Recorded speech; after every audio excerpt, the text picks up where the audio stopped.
ശമിഷിഹായ്ക്ക് സ്തുതിയായിരിക്കട്ടെ. വിശുദ്ധ മത്തായി എഴുതിയ സുവിശേഷം 6-ാം അധ്യായം 6-ാം വാക്യം. എന്നാൽ നീ പ്രാർത്ഥിക്കുമ്പോൾ നിന്റെ മുറിയിൽ കടന്ന് കതകടച്ച് രഹസ്യമായി നിന്റെ പിതാവിനോട് പ്രാർത്ഥിക്കുക.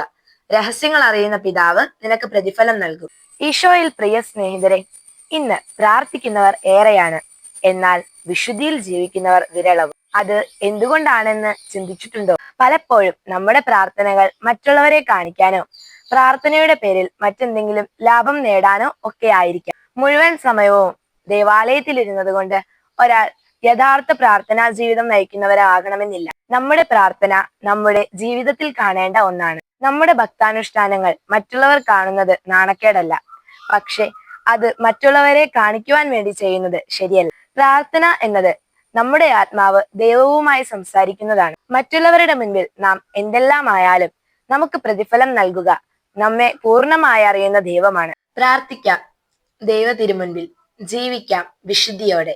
ഏവർക്കും നന്മ നിറഞ്ഞ ഒരു ദിനം ആശംസിക്കുന്നു. മിശിഹ നമ്മെ സമൃദ്ധമായി അനുഗ്രഹിക്കട്ടെ.